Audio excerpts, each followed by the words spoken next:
Maayong hapon. Ang ebanghelyo karong adlaw nagisgot kabahin ni Pedro ug ni Judas. Puros ni nakasala. Pero bisan pa naag gihapon sila'y kalahian sa batasan nga gipakita. Kini si Pedro aktibo kaayo nga nagsunod kang Kristo. Pero kini si Judas indifferent. Wala lang. Kini si Pedro concerned kaayo ni sa kaayuhan ni Jesus.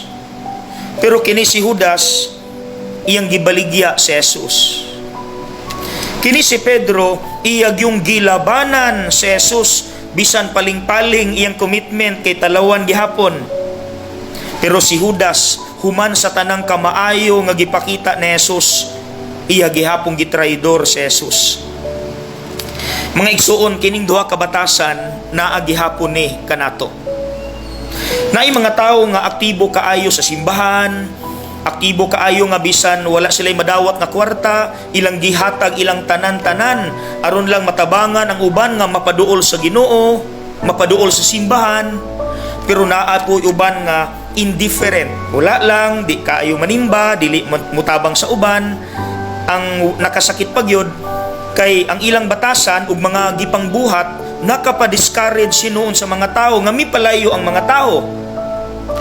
Naapoy mga tao nga naningkamot bisan dili perpekto nga magkinabuhi nga maayong tao. Pero naapoy uban nga gigamit lang ang simbahan aron musikat ug magpasikat. Mga igsuon, wala may perpekto nato. Naani natong duha. Naani nato. Pero ang pangutana nga atong pamalandungan, giunsa nato pagdawat ang tanan nga gitudlo ni Jesus kanato? Sama ba sa pagdawat ni Pedro o sama sa pagdawat ni Judas?